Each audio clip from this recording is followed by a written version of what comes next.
Okay, let's talk about binding itself. So binding is when you cut a strip of fabric. Often it's 2.5 inches wide, and you fold it in half, give it a press, and this is going to attach all the way around your quilt. And it does get folded, so the raw edge is encased within the binding itself. And we need to know how to figure out how much binding to make. So the first thing that you're going to need, if you aren't already using an app, there are apps and calculators that will just calculate this for you. But it's also good to understand how it works so you can calculate your own, or even just double check if you agree with the quilting calculator's estimation or not. So to find your amount of prepared binding, so just like earlier when we were working on building our quilt and doing that quilt math, you know, our initial calculations all started off with finished sizes, and prepared binding is sort of a finished size. And we'll talk about adding in seam allowances a little bit later. So you'll want to take your, so to find prepared binding, there are a couple of things. So it is going to be your perimeter of your quilt,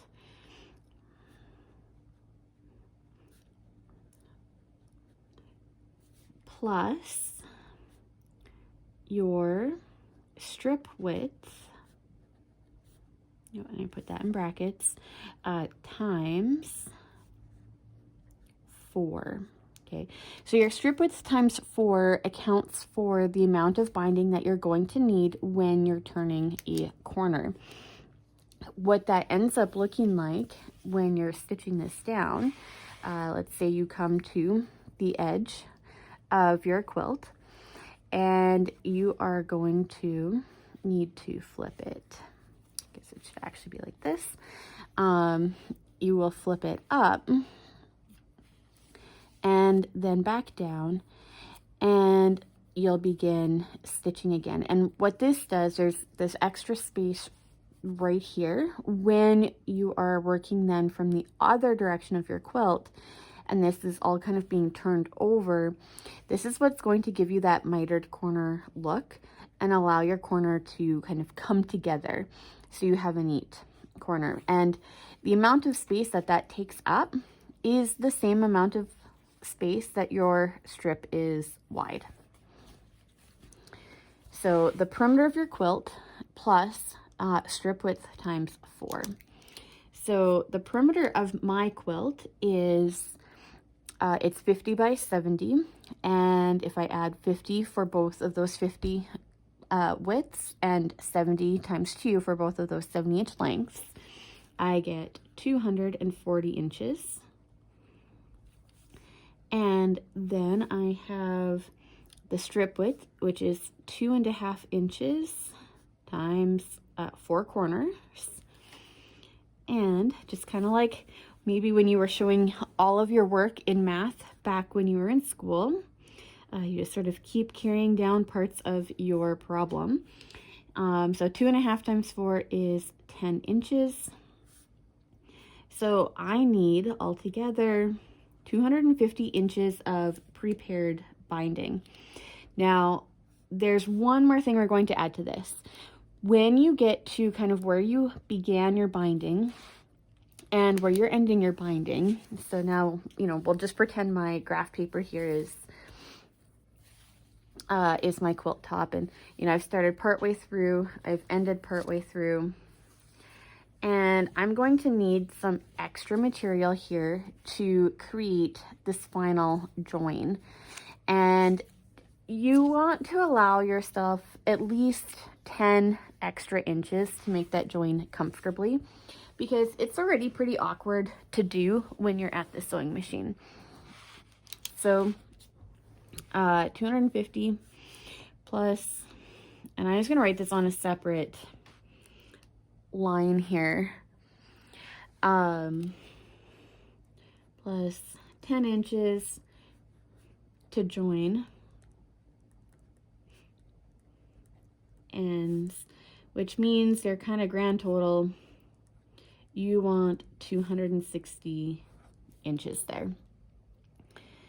The next part is going to be in calculating those finished seams.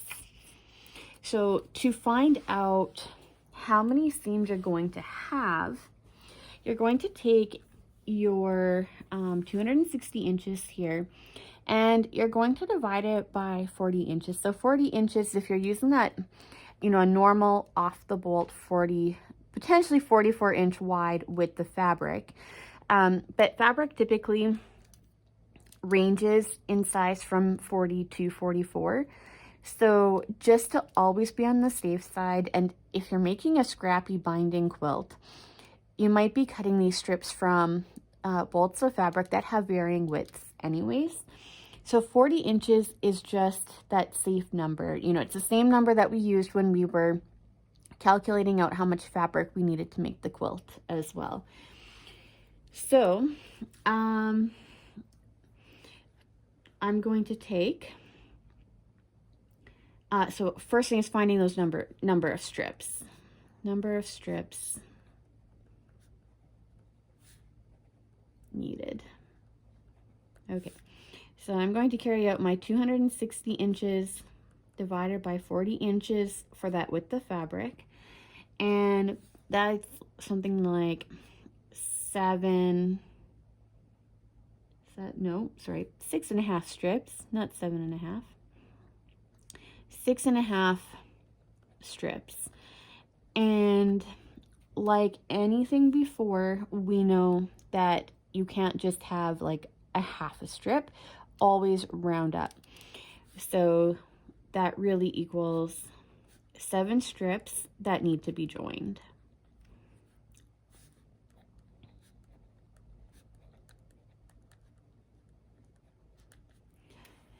Okay, so seam allowance.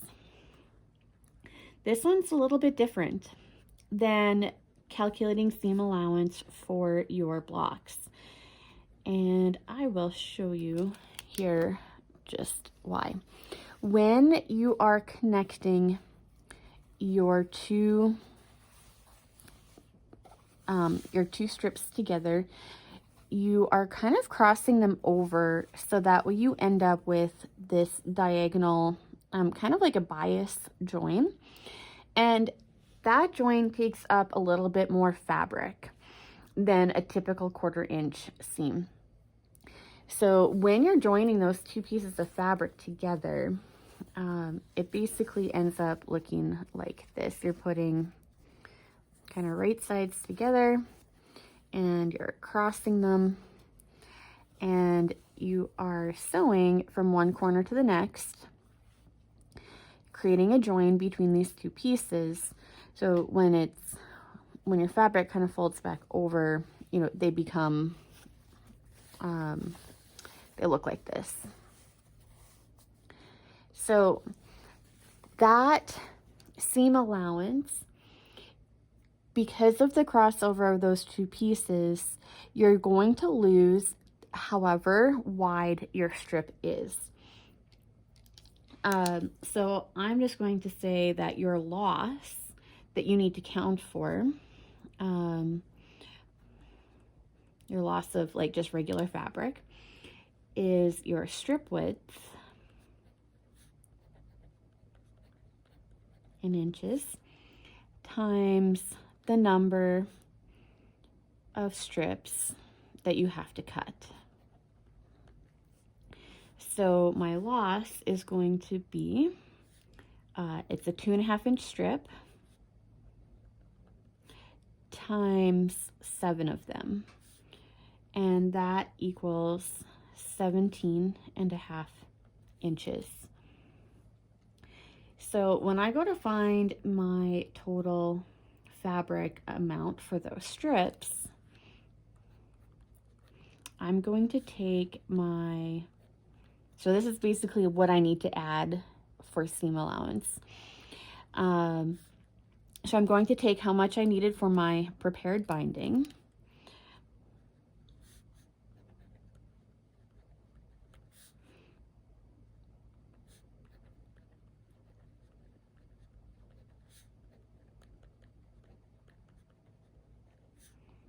Plus 17, or sorry, plus my seam allowance number.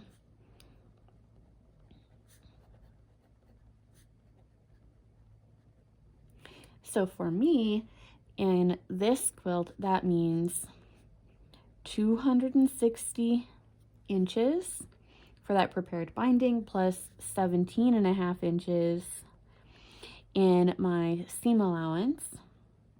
And that gives me a total of 277.5 inches is what I need in fabric.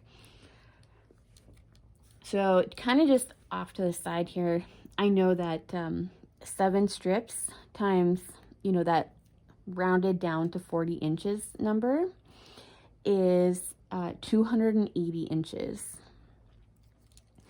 So I'm good. I don't need an additional strip of fabric here because this number, which has accounted for already all of my losses, is still less than 280.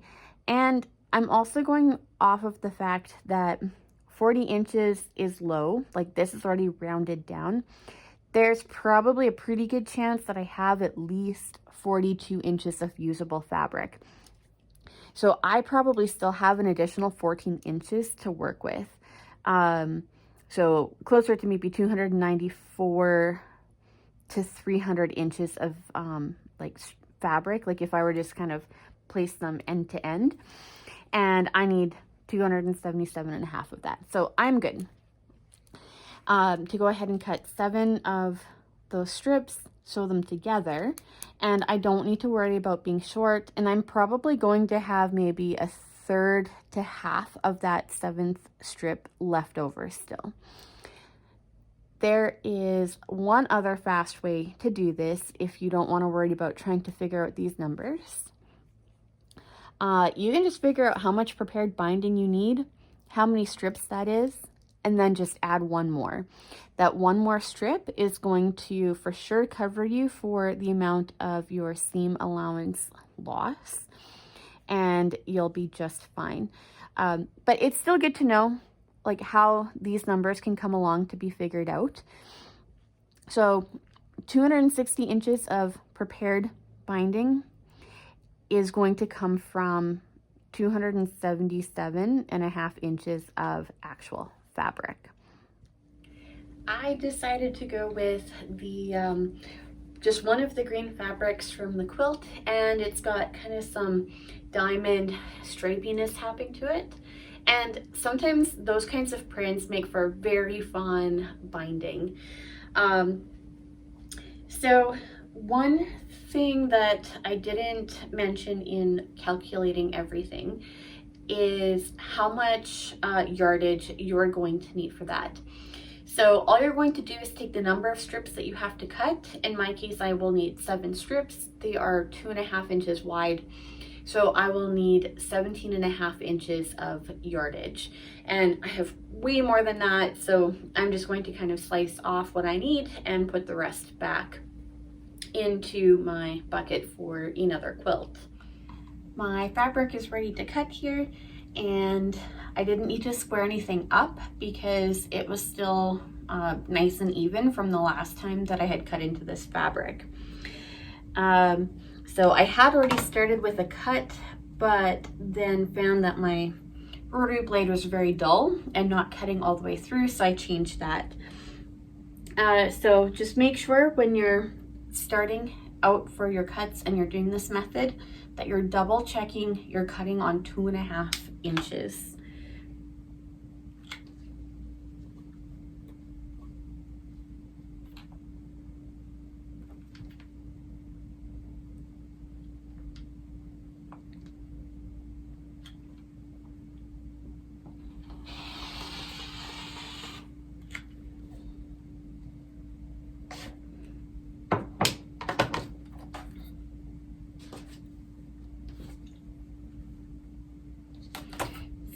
will repeat this process 7 more times, and then we will move on to the next step of how to attach these pieces together. I have my strips cut. We are at the sewing machine, and I'm going to show you next how to connect these together. The first thing that you want to do is work on opening them up so they are right sides together. But when we put them through though, they are going to go through kind of crossed over, so we get that diagonal join line on them. I'm going to start in the needle down position, and I have shortened my stitch length as well. These pieces are going to be pressed open. The seam is going to go fold back open in the back, so that way I don't have a whole lot of bulky buildup at this join here. I'm also going to want to consider, as I'm sewing these, that direction, because they do need to all go the same way. So my first piece is kind of angled up where it's like this, and my second one is down, so they're creating like a kind of a V going on here. And when we get to this point in a quilt where you're joining your two pieces together and you've pulled your fabric off, they're going to come along the same way, where you're going to open it up and these two pieces are going to create sort of a sideways V. And when I put my stitch line in, it's going to run from this corner to this corner. And when that goes to open up, it's going to open up like on that angle, and these two pieces are going to line up here at the edge. And if you want,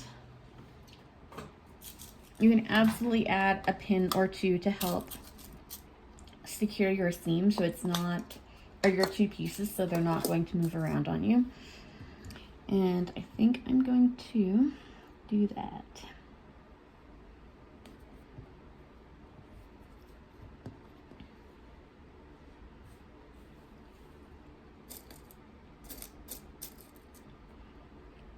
If in this case you didn't have seam tape to kind of follow along, you can take a ruler and a pen, and you can just mark your stitching line from here to here on the fabric as well.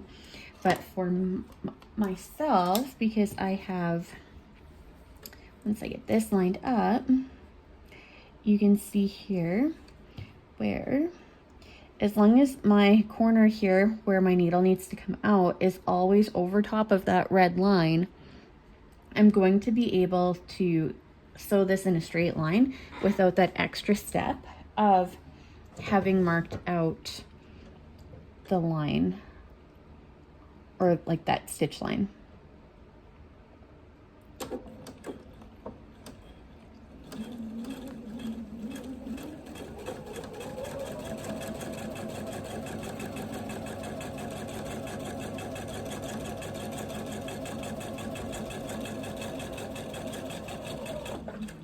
So there's the first one. I'll remove my pins here so I can use them again. And now I'm going to join my next piece here.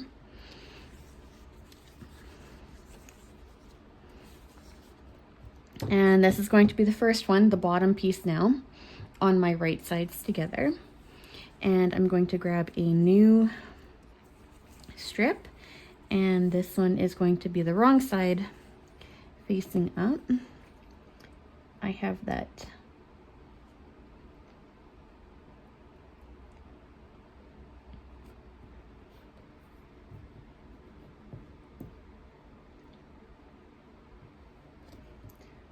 V is created again from here, and I've got my corners kind of lined up against the selvage edge, so I'm going to pop in a pin just to help keep that together.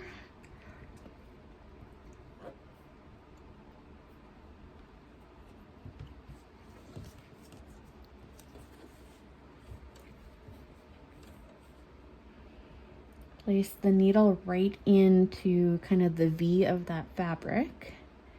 And the other little V here is on either side of the red line. And now I'm good to stitch down my next one.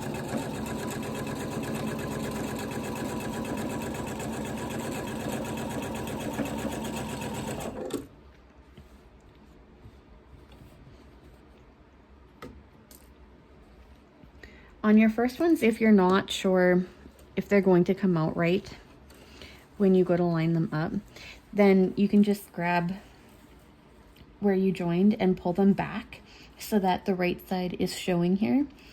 And you will have excess fabric here, not to worry.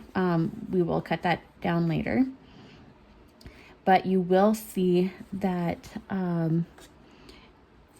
your piece here goes quite smoothly from this one into the next one, and same thing over here, that they line up nicely at that corner. And this one matches up as well. So now I'm going to bring this one over so I can match up my next right sides together. And whichever piece went through the machine, that is going to be the one that you have your right side facing up. And your new one that you're adding is always going to be the right side facing down.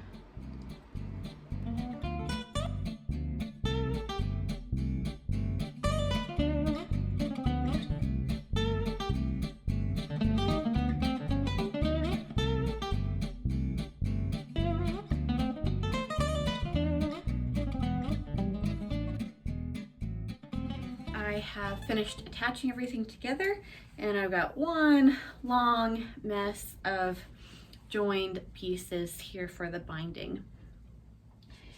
So the first part is to just kind of find one end, and the rest of this I'm just going to kind of put off over here onto the floor. And the whole thing will start to kind of straighten out as I go along, so I'm not too worried about that. I know that my pieces here are joined just fine, so I'm going to take a pair of scissors and just kind of cut off the extra fabric here. I want to try and leave like kind of a solid like 3/8 to maybe even 1/2 inch. It doesn't have to be particularly narrow on this part.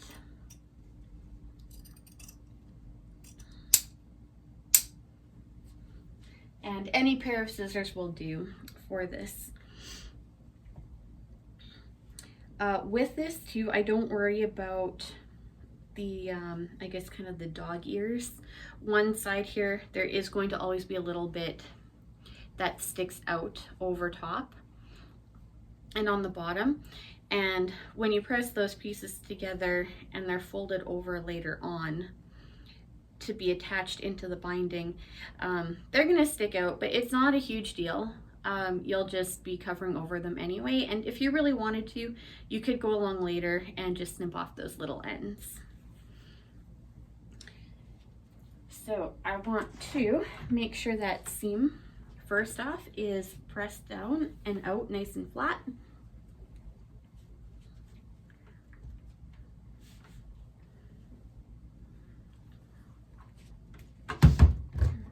And then I'm ready to start folding all my, well, I'm gonna give this a straighten here too.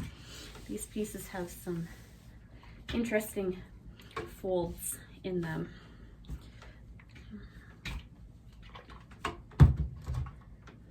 And then I'm going to give the whole thing a fold in half.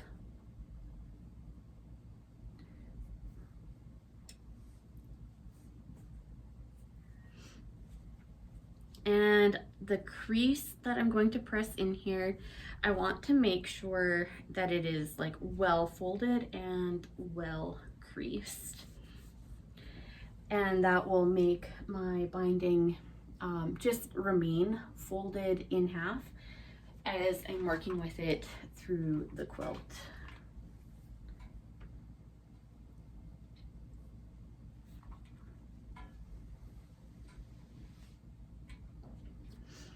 So a nice hot iron at this stage is really helpful, and you don't need to be fast. Just let it kind of sit and press its crease over.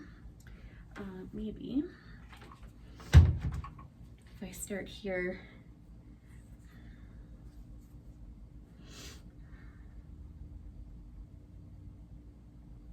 there we go, and just work my way that way. And I gave the rest of this that I'm not pressing right away a fold over in half as well, and that's just helping everything stay folded in half and a little more stable.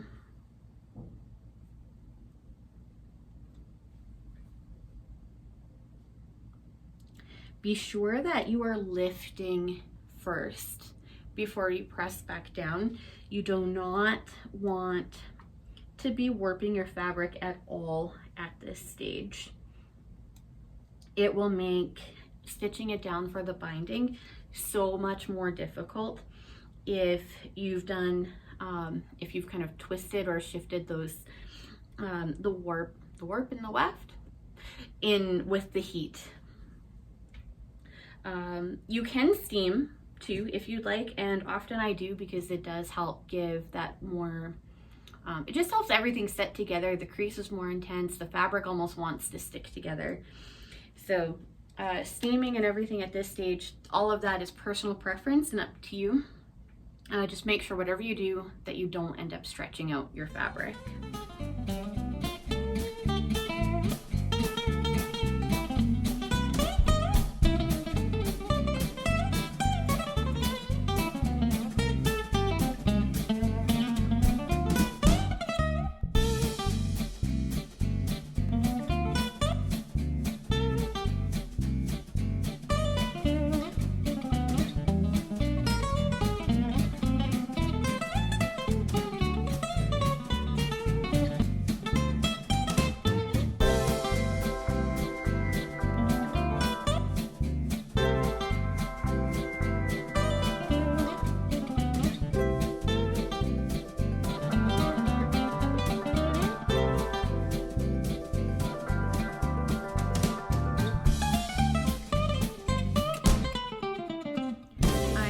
Pressing my binding and I'm rolling it up right now.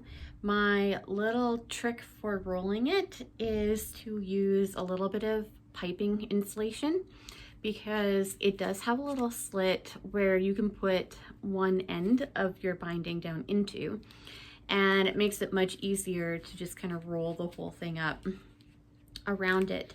When I'm done, usually I just find a pin and I put a pin in through from the top. So if I'm not going to attach the binding right away to my quilt, because, you know, if it's late or, you know, something else comes up, it keeps the whole thing from like falling off and unrolling. So that is my little binding tip there.